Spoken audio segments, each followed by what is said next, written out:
મિત્રો, માનવ જીવનમાં સારા નરસા પ્રસંગો બનતા જ રહેતા હોય છે. ક્યારેક ખુશી મળે તો ક્યારેક દુઃખ. પછી તે માણસ ગરીબ હોય કે અમીર હોય, દરેક માણસને સારા ખરાબ અનુભવો થતા જ હોય છે. જીવનમાં ક્યારેક એવો સમય પણ આવી જાય છે જેની કલ્પના પણ ના કરી હોય. નમસ્કાર મિત્રો, સર્વેને મારા જય શ્રી કૃષ્ણ. અંકિતા વોઇસ દુબઈ ચેનલમાં આપનું સ્વાગત છે. મિત્રો, આજે આપણે એક એવી કહાની સાંભળવાના છીએ જે એક મજબૂર માના જીવનમાં બનેલી સત્ય ઘટના છે, અને આ વાતને મેં અહીં કહાની સ્વરૂપે પ્રસ્તુત કરી છે. મિત્રો, અમદાવાદ જેવા મોટા શહેરની આ ઘટના છે. એક પરિવાર હતો. તેમાં 3 સભ્યો રહેતા હતા: મા, બાપ અને એક દીકરો. દીકરો 12મા ધોરણમાં ભણતો હતો. ઘરની સ્થિતિ સામાન્ય હતી. પિતાજી એક કાપડની મિલમાં નોકરી કરતા હતા. તેમને ગામડે 15 વીઘા જમીન હતી. તે બીજાને ખેતી કરવા આપી હતી, અને તેના બદલામાં તેમને વર્ષના 30,000 થી 40,000 રૂપિયા મળતા, અને પિતાજીનો પગાર 15,000 રૂપિયા હતો. સામાન્ય પણ સુખ અને શાંતિથી આ પરિવાર પોતાનું જીવન વ્યતીત કરી રહ્યો હતો. ધીરે ધીરે સમય પસાર થતો ગયો, અને દીકરાને વિદેશમાં ભણવા જવાનો વિચાર આવ્યો. તેણે પોતાની માને કહ્યું, "મારે વિદેશમાં ભણવા જવું છે." ત્યારે મા એકદમ ચોંકી ગઈ અને કહ્યું, "બેટા, તું અમારો એકનો એક દીકરો છે, અને મેં તો એવું સાંભળ્યું છે કે વિદેશમાં જે જાય તે અહીંયા ક્યારેય પાછા આવતા નથી." ત્યારે દીકરો બોલ્યો, "મા, તું તો સાવ ભોળી છે. એવું કંઈ ના હોય. ભણવાનું પૂરું થાય એટલે પાછો આવતો રહીશ, અને મોટી કંપનીમાં નોકરી કરીશ. પછી તો આપણે ખૂબ પૈસાવાળા થઈ જઈશું, અને મારા પિતાજીને પણ કોઈ કામ નહીં કરવું પડે. તેમને નિવૃત્તિ મળી જશે, અને આપણે ખૂબ સારું જીવન જીવી શકીશું." તે દિવસે સાંજે પિતાજી નોકરી પરથી ઘરે આવ્યા એટલે માએ પિતાજીને બધી વાત કહી. તરત જ પિતાજી બોલ્યા, "આપણો દીકરો જીવનમાં કંઈ કરવા માંગે છે, તો આપણે તેના રસ્તામાં રૂકાવટ ન બનાય. તે ભણી ગણીને આગળ આવવા માંગે છે, તો આપણે એને સહકાર આપવો જોઈએ, સપોર્ટ કરવો જોઈએ." પિતાજીએ દીકરાને બોલાવી અને કહ્યું, "બેટા, તું તારી વિદેશ જવાની તૈયારી કર, અને મને કહે કેટલા રૂપિયાનો ખર્ચ થશે. હું રૂપિયાની વ્યવસ્થા કરું છું." દીકરાએ તરત જ કહ્યું, 20 લાખ રૂપિયાનો ખર્ચ થશે. પિતાજી તો એકદમ ચોંકી ગયા અને વિચારવા લાગ્યા કે 15,000 રૂપિયાની નોકરીમાં ઘર માંડ માંડ ચલાવું છું, અને 20 લાખ રૂપિયા ક્યાંથી લાવવા? પણ કહેવાય છે ને કે બાપ તો બાપ હોય છે, અને તેઓ મનમાં અને મનમાં વિચારવા લાગ્યા કે મારો એકનો એક દીકરો છે, અને વિદેશમાં જઈને ભણવા અને આગળ વધવા માંગે છે, તો એને ગમે તેમ કરીને વિદેશમાં મોકલવો જ છે. તે રાત્રે પિતાજીને નીંદર આવતી નથી. તેઓ એક ધારા વિચાર કરવા લાગ્યા, અને આખરે રસ્તો મળી ગયો. તેમણે વિચાર્યું કે આપણી બાપ દાદાની 15 વીઘા જમીન છે, તે વેચીને દીકરાને વિદેશ ભણવા મોકલી દઈએ, અને જાહેરાત કરી કે અમારે આ જમીન તાત્કાલિક વેચવાની છે. ઉતાવળે જમીન વેચવાની હતી એટલે થોડા ઓછા ભાવમાં જમીન વેચાઈ ગઈ, અને દીકરાને વિદેશમાં ભણવા જવાનું નક્કી થઈ ગયું. બીજી બાજુ દીકરાએ વિદેશ જવાની તૈયારી ચાલુ પણ કરી દીધી. થોડા દિવસ બાદ વિદેશ જવાનો સમય આવી ગયો, અને પોતાનો જરૂરિયાત મુજબ સામાન લઈને દીકરો ઘરેથી નીકળે છે. મા બાપને વંદન કરી દીકરો એરપોર્ટ જવા નીકળે છે. સાથે મા અને પિતાજી પણ એરપોર્ટ સુધી મૂકવા માટે જાય છે. રાત્રે 10 વાગ્યાની ફ્લાઇટ હોય છે, અને દીકરો ત્યાંથી નીકળી જાય છે. મા બાપની આંખોમાંથી આંસુ વહેવા લાગે છે, પણ આંસુ સુખના હતા કે દુઃખના એ હજુ સુધી મા બાપને પણ ખબર નહોતી. એક બાજુ દીકરો વિદેશ ગયો, અહીં મા બાપ પોતે એકલા થઈ ગયા એનું દુઃખ હતું, અને બીજી બાજુ દીકરાનું ઉજ્જવળ ભવિષ્ય દેખાતું હતું. ત્યાંથી મા બાપ ઘરે આવે છે અને રોજની જેમ જીવન પસાર કરવા લાગે છે. થોડા દિવસ બાદ દીકરાનો ફોન આવ્યો અને કહેવા લાગ્યો, માં, મને અહીંયા પાર્ટ ટાઈમ નોકરી મળી ગઈ છે. હવે હું એક ટાઈમ નોકરી કરીશ અને એક ટાઈમ ભણવા જઈશ. માં તો ખુશ ખુશ થઈ ગઈ અને સાંજે પોતાના પતિ ઘરે આવ્યા એટલે તરત જ કહેવા લાગી કે આપણા દીકરાને વિદેશમાં નોકરી મળી ગઈ છે અને હવે તે ત્યાં પણ રૂપિયા કમાવા લાગ્યો છે. હવે તમારે કામ નહીં કરવું પડે. આપણો દીકરો ત્યાંથી ખૂબ રૂપિયા કમાઈને અહીંયા મોકલશે. માં આવી બધી વાતો કરવા લાગે છે. મા બાપ બંને આજે ખૂબ ખુશ હતા. બંને રાજી રાજી થઈ ગયા હતા અને માં તો દોડતી દોડતી દુકાનેથી ચોકલેટનું બોક્સ પણ લઈ આવી અને ફળિયાના બાળકોને ચોકલેટ વેચવા લાગી કે મારા દીકરાને વિદેશમાં નોકરી મળી ગઈ છે. હવે મારે સાવ આરામ થઈ જશે અને દીકરો ખૂબ રૂપિયા કમાશે. પણ માની આ ખુશી ઝાઝા સમય માટે નહોતી ટકવાની. એ આ મા કે બાપ કોઈને ખબર નહોતી. ધીરે ધીરે સમય જતો ગયો અને એક દિવસ પિતાજીની મિલમાં એક બોઇલરમાં બ્લાસ્ટ થયો અને તેઓનું મરણ થયું. ત્યારે મા ઉપર આભ ફાટી પડ્યું. દીકરો વિદેશમાં ભણતો હતો અને અહીંયા આવી ભયાનક ઘટના બની એટલે માને કંઈ સમજણ પડતી નહોતી કે હવે શું કરવું. ખૂબ વિલાપ કરવા લાગી, પણ કુદરત આગળ કોઈનું કાંઈ જ ચાલતું નથી.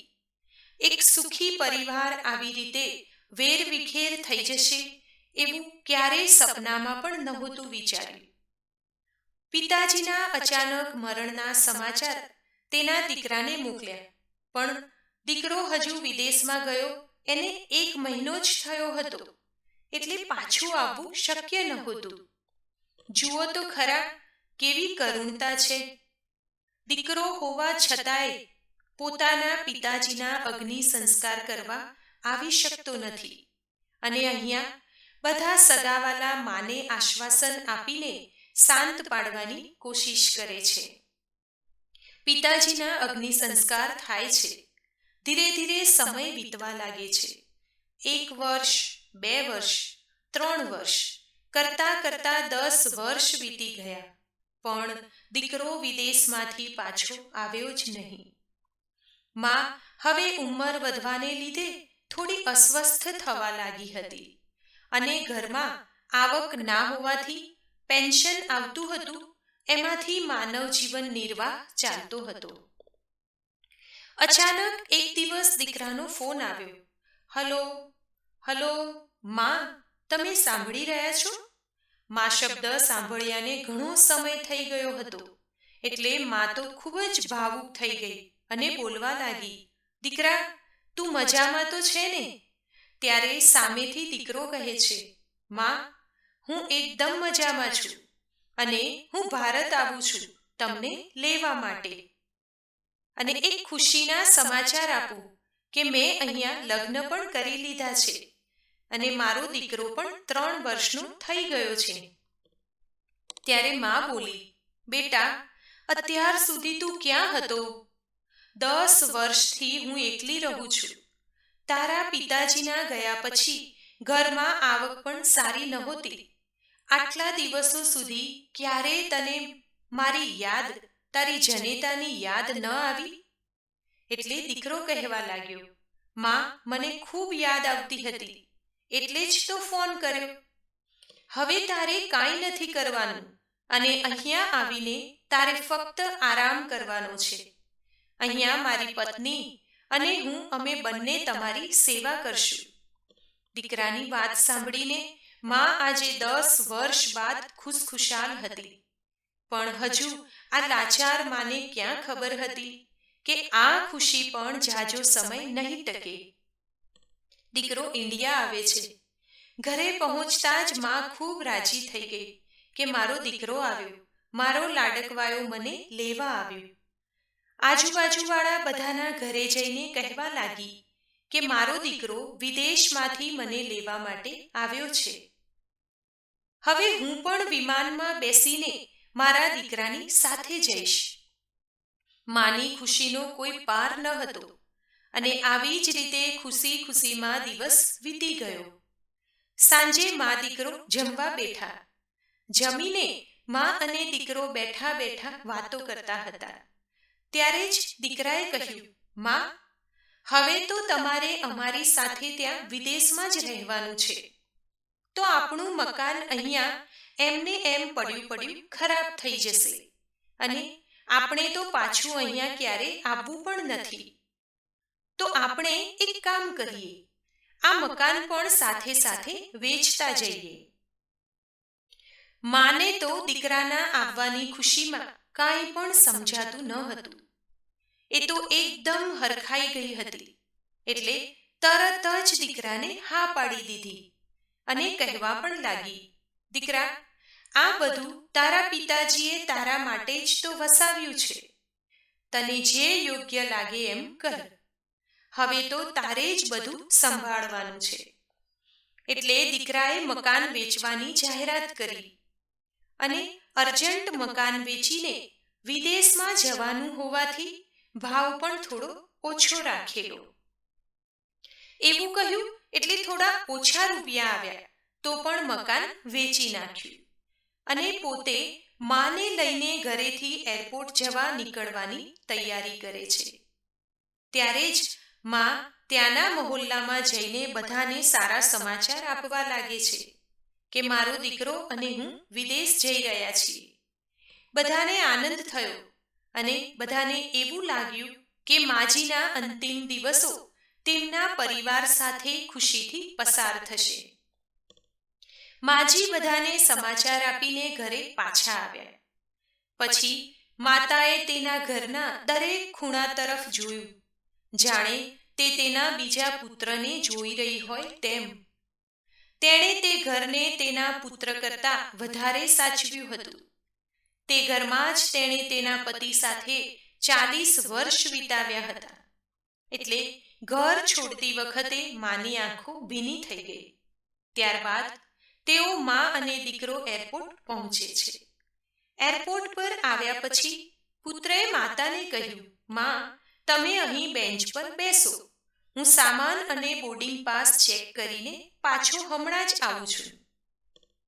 થોડીક જ વાર લાગશે. તમારે અહીંયા બેસવું પડશે.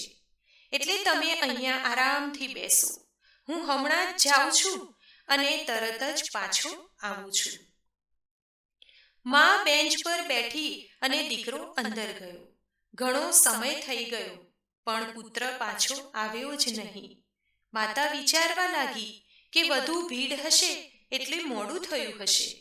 અંધારું થવાનું હતું. હવે લોકોની અવરજવર પણ ઓછી થવા લાગી. માતાને હવે ચિંતા થવા લાગી. ત્યારે એક કર્મચારીએ આવીને પૂછ્યું, તમારે કોને મળવું છે? અહીં કેમ બેઠા છો? ત્યારે માએ ભયભીત સ્વરે કહ્યું, મારો દીકરો સામાન તપાસવા અંદર ગયો છે. અમે લંડન જઈ રહ્યા છીએ. કર્મચારીએ પૂછ્યું, તમારા દીકરાનું નામ શું છે? ત્યારે મા બોલી, મારા દીકરાનું નામ ભાવેશ છે. કર્મચારી અંદર ગયો અને થોડીવાર પછી બહાર પાછો આવ્યો. તેણે માને કહ્યું, માજી, લંડનની ફ્લાઇટ બપોર પછી નીકળી ગઈ છે અને તમારો દીકરો પણ એ ફ્લાઇટમાં બેસીને લંડન ગયો છે. હવે તમારે અહીંયા બેસવાનો કોઈ અર્થ નથી. તમે તમારા ઘરે જાઓ. ત્યારે માતાની ઉપર આભ ફાટી પડ્યું અને ચોધાર આંસુએ ત્યાંને ત્યાં રડવા લાગી. એરપોર્ટના કર્મચારીએ પાણીની બોટલ મંગાવી પાણી પીવડાવ્યું અને જેમ તેમ કરીને તેમને શાંત પાડ્યા. પાછા ઘરે જવાની વિનંતી કરી રહ્યા હતા ત્યારે માએ પોતાની ઉપર થયેલી બધી જ ઘટનાનું વર્ણન કર્યું. માની દુઃખભરી કહાની સાંભળીને એરપોર્ટના કર્મચારીની આંખો પણ ભીની થઈ ગઈ અને તેને પાછા ઘરે જવા મનાવ્યા. અને મા પોતાના વેચાઈ ગયેલા ઘરે પાછી આવે છે. નવા મકાન માલિકને બધી વાત કહે છે ત્યારે આ નવા મકાન માલિકને માજી ઉપર દયા આવે છે અને ઘરમાં એક રૂમ માજીને રહેવા માટે આપે છે. થોડા દિવસ પછી ફળિયામાં બધા બેઠા હતા.